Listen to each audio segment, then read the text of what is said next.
Okay, Disney made 3 different film adaptations of one of the greatest rides of all time, Haunted Mansion. The first is a comedy starring Eddie Murphy, the second stars the frickin' Muppets, and the third is a more heartfelt ride-honoring one and has Danny DeVito in it. And you are going to tell me that the Muppet version is the best one. Hands down, no contest, by miles. Great!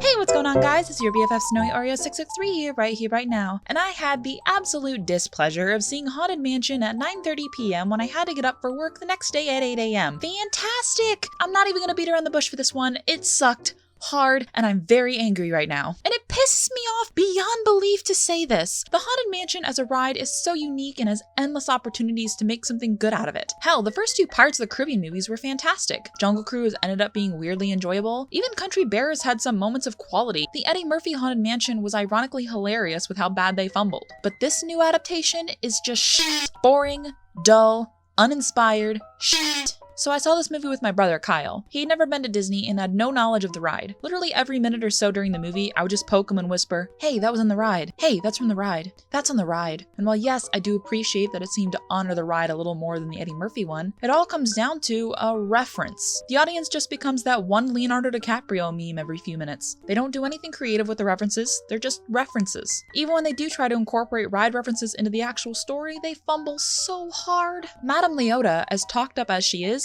barely in the movie. And every time she's on screen, all I can think about is how awful the CGI is on her. Both Madame Leota and the main villain of the film have some of the worst CGI I've seen in recent years. They look like shitty Sims 4 animations, not something from a multi-million-dollar project. The freaking bride, a known antagonist of the ride, one with a clear backstory and motivation, is just a boring, lame side villain. She had so much potential to be the big bad here, but no, she's just some random side character you could remove from the story and nothing would change. The thing is, the actual ride is meant to be a look into the afterlife. All the ghosts in the mansion appear friendly. None of them try to hurt you. They're just vibing in this house and minding their own business. Leota even helps you see them because they were too nervous to reveal themselves. Then, the bride, Constance Hatchaway, comes out with her axe and her husband murdering ways. Perfect, an antagonist. But no, we don't get to have nice things in Disney's Haunted Mansion 2023. The story had an interesting start, as the part with the hitchhiking ghosts at least played a part in it without seeming like a pointless reference. But then again, it was all brought down by the mediocre performances,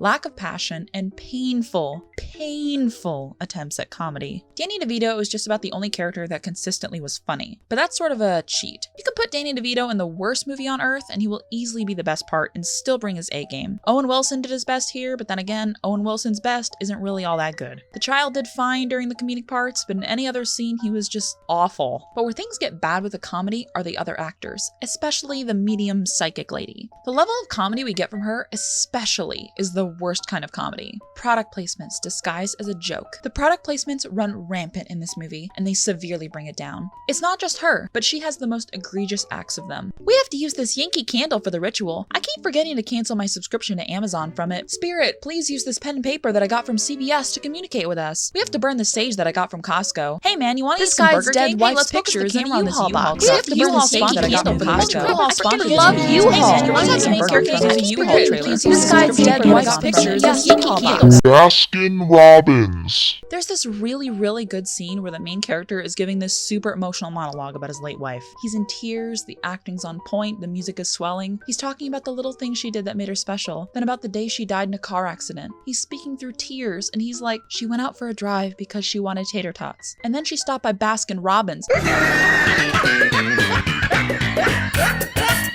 Like, seriously? Come on, I was super invested in the story and then you pull the Baskin-Robbins advertisement out of your ass and expect me to care? It's things like that that make it so difficult to defend this movie. There's so little passion here. It's only about money and references. Nostalgia, pointed thing I recognize. Let's get even more money by putting product placements in. Oh, our actors are on strike for higher pay? Let's just have Disney characters come to the movie premiere. We're Disney, we don't have to try anymore. Buy our merchandise, go rent a U-Haul. I want some Baskin-Robbins to get that out of this. U-Haul sponsored sage from Costco. Freaking love U-Haul. I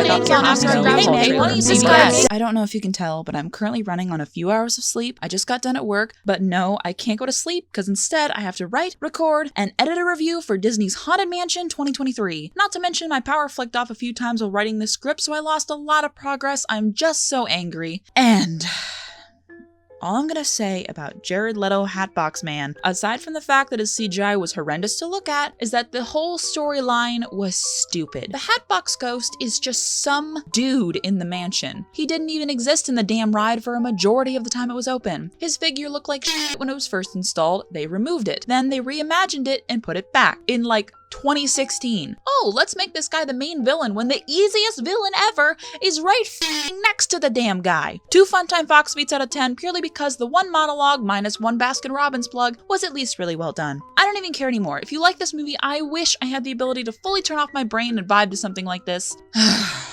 I'm sorry, I'm so crabby today, but I really just want to go to bed. Thanks for watching, like, subscribe, leave fun comment, try to respond to as many as I can, yeah. With all that said and done, I'll see you in the next one, and hopefully I'll be in a slightly better mood. Bye!